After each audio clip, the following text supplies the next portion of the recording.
Olá, meu nome é Rodrigo Vela, sou biomédico, mestre em ciências tropicais e a gente vai conversar um pouquinho sobre a área de biotecnologia. Para a gente conversar sobre biotecnologia, e entender todos os processos biotecnológicos, a gente precisa ver as áreas que estão em volta da biotecnologia, Então a gente tem, como a gente consegue ver, nós temos a própria biologia, a gente tem a engenharia e a gente tem a química, as três grandes áreas que envolvem então a biotecnologia.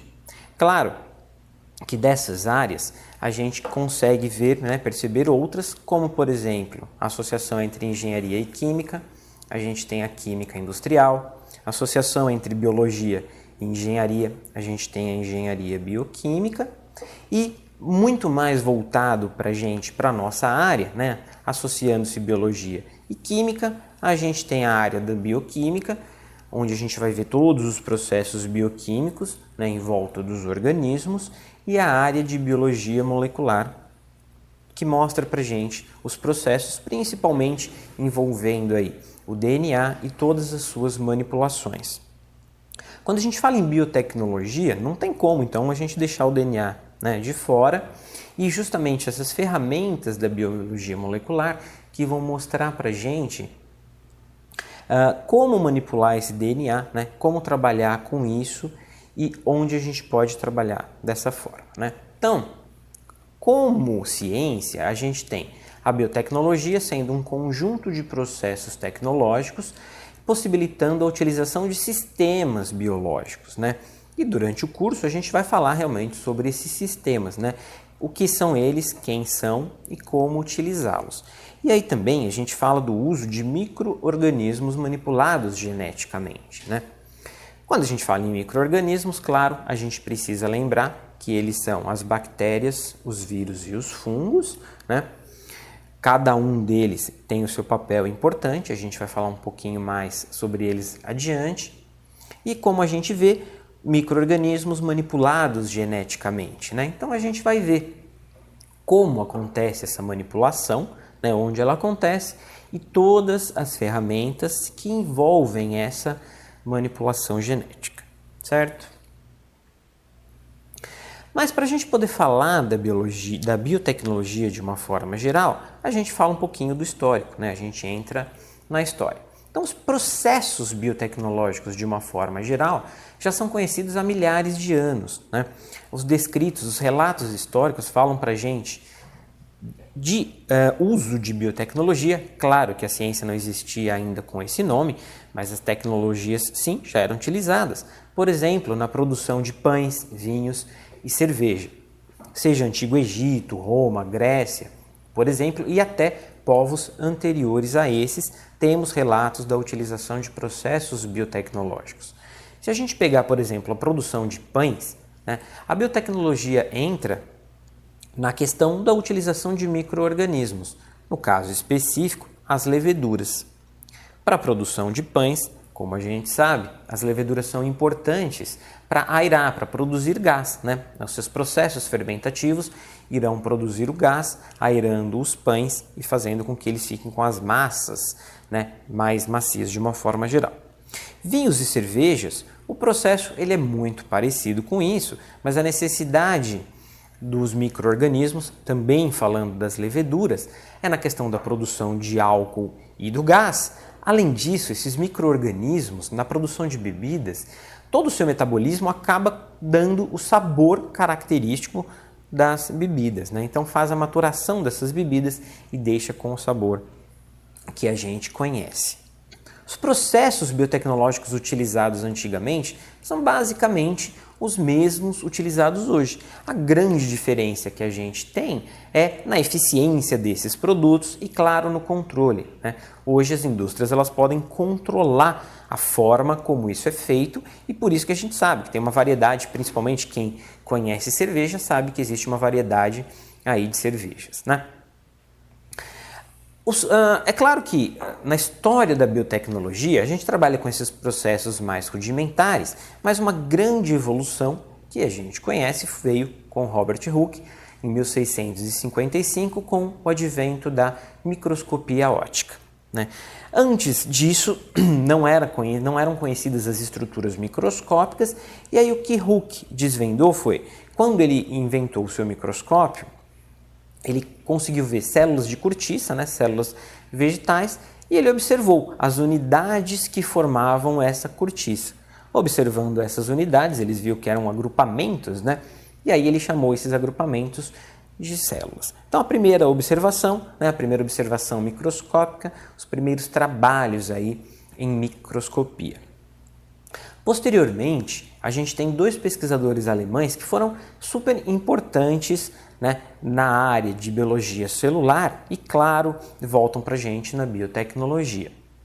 Então foram Schleiden, Schwann, né, o que eles, a grande importância deles foi mostrar que todos os organismos são formados por células, né? Além disso, além de mostrar que todos os organismos são formados por células, eles mostraram que a vida só existe dentro de células. É claro que esse conceito de vida é um pouco mais antigo, né? Hoje a gente tem conceitos aí em relação à vida um pouco mais modernos, mas na época o que se conhecia era isso, né? Toda a vida reside dentro das células. E a gente vai falar um pouquinho mais sobre genética, mas eles também mostraram que as células eram a fonte, né, a origem de toda a hereditariedade, né, de todo o material genético e disso se propagar aí para as gerações futuras. Como a gente falou da genética, né, continuando no histórico, a gente tem o chamado pai da genética, que é Gregor Mendel, em 1865. Ele desvendou então as características da hereditariedade, o que nós chamamos dos genes, né? Como que Mendel trabalhava? Ele pegava ervilhas e aí, a partir da análise das características da planta e de seus cruzamentos, ele conseguiu desvendar como que isso passava de gerações para gerações, né? Dentro das suas análises, ele via as características, né, da semente, da forma da semente, características da cor da semente, características também da cor da flor e características da vagem, né, quanto à sua forma e quanto à sua cor. Ele fez milhares e milhares de cruzamentos, né, entre essas plantas e viu como que isso se proliferava, como que isso se manifestava, melhor dizendo, né, nas gerações futuras. A partir daí ele conseguiu perceber que existia um padrão, né, de herança e ele montou o que a gente conhece hoje como as leis de Mendel, então direcionando para a gente como que funciona a hereditariedade. E com isso, né, apareceram os conceitos de dominância e recessividade genética. A gente fala disso um pouquinho mais para frente, né, mas são aqueles conceitos que a gente já viu, né, onde a gente tem genes dominantes que se manifestam predominantemente em cima de genes recessivos. Então Mendel trouxe um avanço importante, né, mostrando para a gente os genes aí. Posteriormente, em 1953, dois importantes cientistas, James Watson e Francis Crick, desvendaram a estrutura do DNA. Isso foi de suma importância para a biotecnologia, para a genética de uma forma geral e para diversas pesquisas, porque anteriormente a isso, claro, conhecia-se as características, né, da genética, mas molecularmente não se sabia ainda como que era o comportamento do DNA. Então, a partir desse artigo, né, do que Watson e Crick desvendaram, pôde-se conhecer essa estrutura molecular e assim conseguiu-se trabalhar em cima disso, né, nessas relações, porque a gente tem agora o conhecimento sobre a estrutura em dupla hélice do DNA.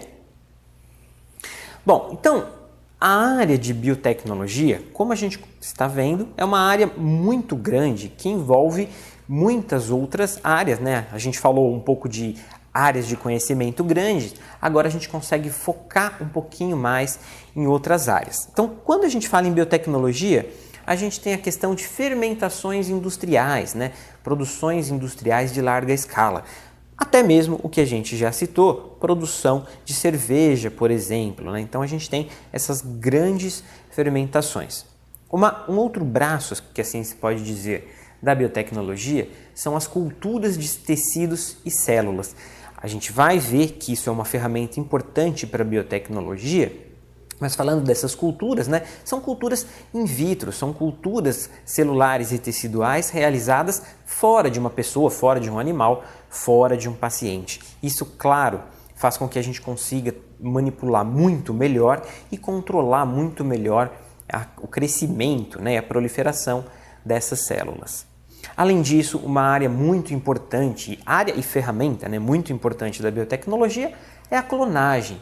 A gente vai falar um pouquinho de clonagem, mas esse é um princípio que sempre, né, que já foi conhecido nas bactérias e que hoje é utilizado como ferramenta importantíssima para isso. Temos as análises de DNA de uma forma geral. Dentro delas a gente pode citar o teste de paternidade, né, conhecido como teste de DNA, para verificação das paternidades, também importantíssimo. Junto com clonagem e cultura de células e tecidos, a gente tem as transformações genéticas, né, alterações de genes ou fragmentos genéticos, muito utilizado também. Uso de micro-organismos na agricultura, né, o melhoramento genético aí para a agricultura de uma forma geral. Controle biológico, né? Tanto organismos maiores ou micro-organismos sendo utilizados como controle. Produção de vacinas, né? Hoje em dia a gente vai ver mais para frente vacinas de DNA que tem sido um alvo importante de estudos e se trabalha muito, pensa-se em cânceres, né? No tratamento de câncer a partir da produção de vacinas. A gente tem o melhoramento genético, né, que entra na agricultura, mas entra também o melhoramento genético animal de uma forma geral e a produção de fármacos ou a produção de biofármacos, que a gente vai ver mais para frente como que trabalha e como que isso se insere em todo o contexto da biotecnologia. Um dos primeiros princípios que a gente precisa relembrar ou entender é quando a gente fala do dogma central da biologia molecular. Esse dogma postulado por Francis Crick em 1958. Basicamente, o que é que a gente tem quando a gente fala em dogma central da biologia molecular, né? Que é algo que causa até uma certa confusão até hoje. Por quê? O que nós temos o dogma central ele gira em torno da seguinte questão: como que a informação contida no DNA passa para a síntese de proteínas? Qual que é a dinâmica disso? Né? Quais são as moléculas envolvidas? E essa realmente era a questão. Depois do desvendamento da estrutura do DNA, passou-se a pensar sobre isso. Como que aquela informação contida no DNA tornava-se proteínas, né?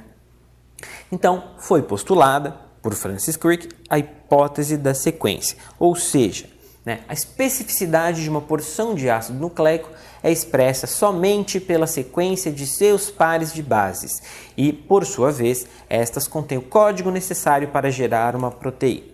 Ou seja, né, o que quer dizer a hipótese da sequência? Que a molécula de DNA contém as informações necessárias para que, posteriormente, as proteínas sejam produzidas, né? Então, primeiro conceito que a gente tem que entender que são, claro, moléculas diferentes e a gente vai ver que elas estão em regiões diferentes da nossa célula. E o dogma central, então, o dogma central diz pra gente o quê? A informação de uma sequência de ácido nucleico, uma vez transformada em proteína, não pode retornar para ácido nucleico. Isso é importante porque no postulado do dogma central da biologia molecular, não se tinha certeza de como isso acontecia. Na verdade, a teoria inicial é de que essas moléculas elas passavam livremente das formas, né, de ácidos nucleicos para proteínas e que as proteínas, por sua vez, poderiam voltar para ácidos nucleicos. Hoje a gente sabe que não, que na verdade a dinâmica você tem os ácidos nucleicos, né, que contêm as informações necessárias e essas informações serão então convertidas, né, em proteínas posteriormente. Então as proteínas serão montadas a partir das informações contidas nos ácidos nucleicos. Então aqui nesse esquema a gente consegue ver exatamente como que isso acontece. A gente tem a molécula de DNA, né, falando, claro, dos eucariotos, a gente tem a molécula de DNA dentro do núcleo celular. Essa molécula de DNA, toda vez que a célula vai se duplicar, essa molécula precisa se duplicar. Mas falando mais especificamente da dinâmica de síntese proteica, nós precisamos ter alguns passos e, claro, né, etapas intermediárias. Então, a molécula de DNA, na verdade, ela servirá de molde para a produção de uma molécula intermediária, que é uma molécula de RNA. Essa molécula de RNA, por sua vez, que vai deixar o núcleo celular e ir lá para o citoplasma, servir então de modelo para que a síntese da proteína possa acontecer. O processo, né, da molécula de DNA servindo de molde para a produção de uma molécula intermediária de RNA, a gente chama de transcrição. Então, transcrição, né, é a produção da molécula de RNA a partir de um molde de DNA. Tendo esse molde de RNA, a gente vai produzir a proteína. Então, a produção da proteína a partir de um modelo de RNA, a gente chama de tradução, que acontece nos ribossomos localizados no citoplasma, certo? Então, esse é o dogma central da biologia molecular. Como que as informações do DNA chegam nas proteínas, certo? Falando um pouquinho mais específico desses processos em si, agora falando da transcrição do DNA, né? Então nós temos o processo de formação de uma molécula de RNA a partir do molde do DNA. Essa molécula de RNA que será formada a gente vai chamar de RNA mensageiro. Mensageiro porque vai levar as informações para a síntese proteica. Basicamente o que vai acontecer nesse processo é que as fitas de DNA irão se separar. Lembrem-se que a gente tem dupla fita de DNA e quando elas se separam, apenas uma dessas fitas irá servir de molde para a síntese do RNA mensageiro, a outra vai ficar inativa. Essa fita de RNA mensageiro será transcrita, né, e ao final a dupla fita de DNA vai voltar a se unir. Para que todo esse processo aconteça, a gente precisa de enzimas, né? E enzimas muito específicas, que são as enzimas chamadas RNA polimerases. Elas reconhecem regiões específicas da sequência de DNA, que a gente vai chamar de regiões promotoras. Nessas sequências indicam o início da síntese do RNA. Cada RNA polimerase precisa ter o seu sítio promotor para produzir as moléculas de RNA mensageiros necessárias para a síntese das proteínas adequadas. Por isso, cada enzima irá transcrever apenas seu conjunto específico de genes, né? Então, os genes são os fragmentos do nosso DNA que contêm as informações importantes para a síntese proteica. Então, esse é o processo de transcrição de DNA. Já o processo de tradução é onde a fita, né, o RNA mensageiro, será lido e as proteínas serão formadas. Então, aquela fita de RNA mensageiro que foi produzida no núcleo celular, agora irá migrar para o citoplasma, encontrando os ribossomos, que são as estruturas próprias para a produção ou para a síntese das proteínas. Os ribossomos são estruturas compostas por unidades ou subunidades, né, contendo RNA ribossômico, que servem justamente para essa síntese proteica. Lá nos ribossomos, aquele RNA mensageiro será lido e outra molécula de RNA, agora chamada RNA transportador, irá trazer os aminoácidos para formar as proteínas, certo? Estruturalmente, então a gente sabe que as proteínas são sequências de aminoácidos, né? São polímeros formados por aminoácidos. O importante, né, da gente relembrar aqui, importante para a tradução do RNA, é que a gente tem na fita do RNA mensageiro uma região chamada de códon. O que é o códon? É uma sequência de 3 bases ou 3 nucleotídeos. O nosso ribossomo ele consegue reconhecer justamente essa sequência de 3 bases. E assim, reconhecendo essa sequência de 3 bases, o RNA transportador terá, né, uma sequência complementar e assim ele poderá se ligar na nossa fita de RNA mensageiro e acoplado ao RNA transportador terão os aminoácidos. Cada RNA transportador traz um aminoácido, né? Portanto, cada códon representa um aminoácido, cada RNA transportador traz um aminoácido e vários RNAs transportadores ligando vários aminoácidos temos uma proteína ao final. Certo? Então a sequência dos aminoácidos determina a nossa proteína. Essa sequência, ela não pode ser aleatória, né? Ela é uma sequência muito específica. Cada sequência específica determina uma proteína específica. Uma falha em apenas uma dessas sequências pode gerar uma proteína defeituosa ou uma proteína inativa, gerando vários problemas, incluindo problemas genéticos, certo? Então aqui a gente vê nesse esquema o processo de tradução do RNA. A gente tem a fita de RNA mensageiro, o ribossomo, o RNA transportador, né, trazendo aqui para a gente um aminoácido e aqui já uma fita maior da proteína sintetizada. Mas isso ainda não é, né, o final, a gente ainda precisa entender como que esses aminoácidos são encaixados, né? Por que o nome é tradução de RNA? A gente viu que uma trinca de bases, cada 3 bases, codificam um único aminoácido. Só que para isso, né, a gente tem, na verdade, mais do que 3 bases diferentes sintetizando ou encaixando apenas um aminoácido. Para isso, a gente vai utilizar essa tabela localizada aqui ao lado. Para ficar mais fácil, a gente vai usar um exemplo.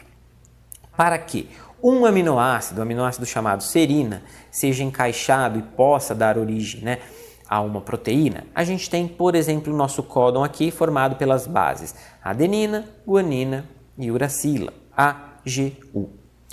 Para saber qual aminoácido será encaixado, a gente vem pela tabela. Então a gente olha aqui, primeira base no códon. Nossa primeira base é um A, a gente procura aqui, tem o A. Segunda base, olhando lá, é um G. A gente vem pela linha, pela tabela, temos o G. Já ficamos com 4 aminoácidos possíveis. Aí a gente então temos que A, G e a terceira base sendo um U, olhando pela nossa tabela, temos uma serina. Certo? Então isso vai se repetir para todos os aminoácidos e dessa forma a gente vai encaixando aminoácido por aminoácido, formando então uma proteína. Então a gente falou, né, do dogma central da biologia celular, da formação das proteínas, da informação do DNA sendo convertida em proteína. E se a gente for pensar, grande parte da função do nosso DNA, é claro que não é só isso, mas grande parte da função do nosso DNA é sintetizar proteínas, é produzir proteínas. E as informações contidas no nosso DNA, então, são essenciais para essa síntese proteica. Claro que qualquer erro ou qualquer alteração ou modificação na nossa molécula de DNA irá causar uma modificação nas proteínas. Isso pode ser a origem de uma doença e também pode ser, né, a origem de um tratamento ou de uma modificação genética de nosso interesse. E daí a gente parte para a área da engenharia genética, também chamada de tecnologia do DNA recombinante, que é o campo, né, da biotecnologia, claro, que vai se destinar à manipulação do material genético. A ciência, engenharia genética ou tecnologia do DNA recombinante, propriamente dita, foi desenvolvida como ciência na década de 1970. Mas é claro que se a gente for pensar, desde Watson e Crick já havia, de certa forma, algum tipo de manipulação. Mas não se podia, né, inserir nada ou remover algo de interesse. Então a engenharia genética é basicamente isso, remoção, né, ou inserção de algo que interesse nos nossos genes ou no DNA de uma forma geral.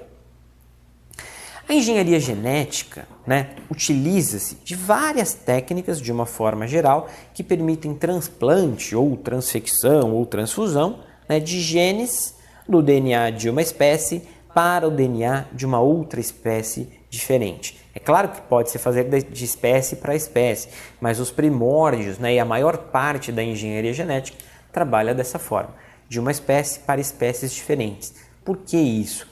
O exemplo, né, mais fácil que a gente tem é a utilização de genes humanos, a inserção, melhor dizendo, de genes humanos em bactérias para que elas possam produzir, né, proteínas que nos interessem. Por isso que a gente fala então de transplante, né, de uma espécie para outra. E aí a gente precisa falar do DNA recombinante, né? O que seria então esse DNA? A associação de 2 ou mais moléculas de DNA dessas espécies diferentes, né? Claro que essa associação não é naturalmente encontrada na natureza. Então, de uma forma geral, é isso que a gente tem na engenharia genética, né? Todas essas manipulações de uma forma geral.